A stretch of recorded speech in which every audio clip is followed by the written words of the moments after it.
ಮಂಗಳೂರಿನಲ್ಲಿ ಇಂಜಿನಿಯರಿಂಗ್ ವಿದ್ಯಾರ್ಥಿಗಳಿಂದ ತಾಂತ್ರಿಕ ಕ್ರಾಂತಿಯಾಗಿದೆ.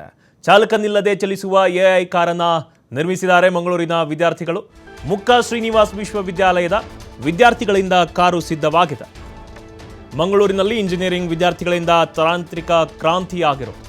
ಟೆಸ್ಲಾ ಮಾದರಿಯ ವಿದೇಶಿ ತಂತ್ರಜ್ಞಾನಕ್ಕೆ ಸಡ್ಡು ಹೊಡೆದಿದೆ. ಎಐ ಆಧಾರಿತ ಶ್ರೀವಾಹನ್ ಎಲೆಕ್ಟ್ರಿಕ್ ವಾಹನ ಲೋಕಾರ್ಪಣೆಯಾಗಿರೋದು. ಮುಕ್ಕ ಶ್ರೀನಿವಾಸ್ ವಿಶ್ವವಿದ್ಯಾಲಯದ ವಿದ್ಯಾರ್ಥಿಗಳಿಂದ ಕಾರು ಸಿದ್ಧ ಆಗಿರೋದು. ಪ್ರೊಫೆಸರ್ ವಿಶ್ವಾಸ್ ಸಿ ಶೆಟ್ಟಿ ಮಾರ್ಗದರ್ಶನದಲ್ಲಿ ವಾಹನ ನಿರ್ಮಾಣ ಆಗಿದೆ. ಹಳೆ ಓಮಿನಿ ಕಾರನ್ನು ಸ್ವಯಂ ಚಾಲಿತ ಎಐ ಕಾರ್ ಆಗಿ ಮಾರ್ಪಾಡು ಮಾಡಿದ್ದಾರೆ. ಚಾಲಕನಿಲ್ಲದೆ ಸ್ವಯಂ ಚಾಲಿತವಾಗಿ ವಾಹನ ಚಲಿಸುತ್ತೆ. ದೃಶ್ಯದಲ್ಲಿ ನೀವು ಕೂಡ ಗಮನಿಸ್ತಾ ಇರ್ಬೋದು. ಶ್ರೀನಿವಾಸ್ ಯೂನಿವರ್ಸಿಟಿ ಇದ್ದು ಎಐ ಆಧಾರಿತ ಶ್ರೀ ವಾಹನ್ ಎಲೆಕ್ಟ್ರಿಕ್ ವಾಹನ ಲೋಕಾರ್ಪಣೆಯಾಗಿದೆ. ಟೆಸ್ಲಾ ವಾಹನ ಏನಿದೆ, ಎಐ ವಾಹನ ಸ್ವಯಂ ಚಾಲಿತವಾಗಿ ಚಲಿಸುತ್ತೆ. ಅದೇ ರೀತಿ ಅದಕ್ಕೆ ಸಡ್ಡು ಹೊಡೆಯುವಂತೆ ಇದೀಗ ಹಳೆ ಓಮಿನಿ ಕಾರನ್ನು ಬಳಸಿಕೊಂಡು ಈ ರೀತಿ ತಾಂತ್ರಿಕ ಕ್ರಾಂತಿಯನ್ನು ಮಾಡಿದ್ದಾರೆ ಮಂಗಳೂರಿನ ವಿದ್ಯಾರ್ಥಿಗಳು. ಎಐ ಕಾರನ್ನು ನಿರ್ಮಿಸಿದ್ದಾರೆ. ಅದಕ್ಕೆ ಶ್ರೀವಾಹನ್ ಅಂತ ಹೆಸರನ್ನು ಕೂಡ ಕೊಟ್ಟಿದ್ದಾರೆ. ಮುಕ್ಕ ಶ್ರೀನಿವಾಸ್ ವಿಶ್ವವಿದ್ಯಾಲಯದ ವಿದ್ಯಾರ್ಥಿಗಳಿಂದ ತಾಂತ್ರಿಕ ಕ್ರಾಂತಿ ಆಗಿರೋದು.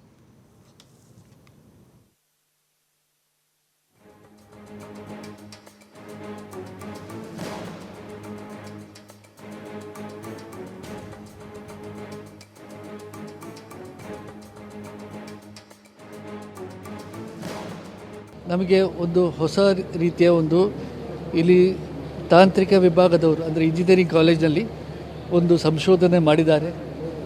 ಅದು ಏನಂತ ಹೇಳಿದರೆ, ಇಲ್ಲಿ ಚಾಲಕ ರಹಿತವಾದ ಒಂದು ವಾಹನವನ್ನು ಅವರು ಮಾಡಿದ್ದಾರೆ. ಇದು ಒಂದು ಒಳ್ಳೆಯ ಒಂದು ಮಾದರಿ ಆಗ್ಬೋದು. ಯಾಕಂದರೆ ಇದರಲ್ಲಿ ಒಟ್ಟಿಗೆ 6 ಸೀಟ್ ಇದೆ, 6 ಸೀಟರ್ ಆಗಿದೆ. 5 ಸೀಟಲ್ಲಿ ಬೇರೆಯವರು ಕೂತ್ಕೊಂಡು ವಾಹನವನ್ನು ಹಾಗೆ ಚಾಲಕ ರಹಿತವಾಗಿ ಹೋಗಲಿಕ್ಕೆ ಒಂದು ಈ ಪ್ರೊವಿಷನ್ ಇಲ್ಲಿ ಮಾಡಿ ಕೊಟ್ಟಿದ್ದಾರೆ. ಇದು ಹೇಗೆ ಅಂತ ಹೇಳಿದರೆ, ಇದು ಒಂದು ಮೊದಲು ಅದನ್ನು ಮ್ಯಾಪಿಂಗ್ ಮಾಡ್ತಾರೆ.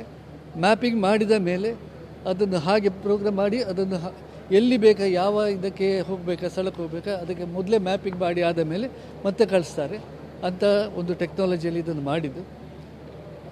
ಇಂಥ ವೆಹಿಕಲ್ ಪ್ರಾಯಶಃ ಇದೊಂದು ನಮ್ಮ ಒಂದು ಹೆಮ್ಮೆ ಇದಾಗಿದೆ. ಶ್ರೀನಿವಾಸ್ ವಿಶ್ವವಿದ್ಯಾಲಯಕ್ಕೆ ಒಂದು ದೊಡ್ಡ ಹೆಮ್ಮೆಯ ಸಂಗತಿ. ಯಾಕೆಂದರೆ ಪ್ರಾಯಶಃ ಇದು ದೇಶದಲ್ಲಿ ಮೊದಲನೆಯ ಸಂಶೋಧನೆ, ವಾಹನ ಚಾಲಕರಹಿತವಾದ ವಾಹನವನ್ನು ಮಾಡಿದ್ದು ದೇಶಕ್ಕೆ ಮೊದಲನೇದಾಗಿದೆ.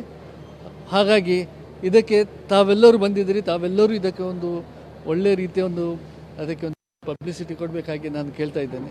ಇದು ನಮ್ಮದು ತಾಂತ್ರಿಕ ವಿಭಾಗದಿಂದ 2ನೇ ಕೊಡುಗೆ ಆಗಿದೆ. ಒಂದು ಉತ್ತಮ ಒಂದು ದೇಶಕ್ಕೆ ಬೇಕಾಗುವಂಥ ಕೊಡುಗೆ. ಯಾಕೆಂದರೆ ಮೊದಲು ನಾವು ಒಂದು ಹ್ಯೂಮನ್ ಡ್ರೋನ್ ಮಾಡಿದ್ದೇವೆ. ಆ ಹ್ಯೂಮನ್ ಡ್ರೋನು ಸಹ ಹಾಗೆ ಅದನ್ನು ಈಗ ನಾವು ಡೆವಲಪ್ ಮಾಡಿ ಇನ್ನೂ ಜಾಸ್ತಿ ಅದಕ್ಕೆ ಬೇಕಿದ್ದ ವ್ಯವಸ್ಥೆಯನ್ನು ಮಾಡಿಕೊಂಡು ಅದನ್ನು ಪಬ್ಲಿಕ್ಕಿಗೆ ಕೊಡುವ ಹಾಗೆ ಸಹ ನಾವು ಮಾಡಲಿಕ್ಕೆ ಒಂದು ಪ್ರಯತ್ನವನ್ನು ಮಾಡ್ತಾ ಇದ್ದೇವೆ. ಅದಲ್ಲದೆ ಈ ವಾಹನ ಆಲ್ಮೋಸ್ಟ್ ಎಲ್ಲ ರೆಡಿ ಇದೆ. ಇದಕ್ಕೆ ಕೆಲವೆಲ್ಲ ಒಂದು ಪ್ರೊವಿಷನ್ಸ್ ಅಂತ ಹಾಕಿ ಒಂದು ಸೆನ್ಸರ್ ಡಿವೈಸ್ ಅಂಥದ್ದೆಲ್ಲ ಹಾಕಿಕೊಂಡು ಮಾಡಿದರೆ ಇದನ್ನು ಇಂಡಸ್ಟ್ರಿ ಅಪ್ಲಯನ್ಸ್ ಆಗಿ ಮಾಡಲಿಕ್ಕೆ ಆಗ್ತದೆ. ನಮ್ಮದೇ ಆದ ಒಂದು ಇನ್ಕ್ಯುಬೇಷನ್ ಸೆಂಟರ್ ಇದೆ. ಅದರಿಂದ ನಾವು ಇದನ್ನು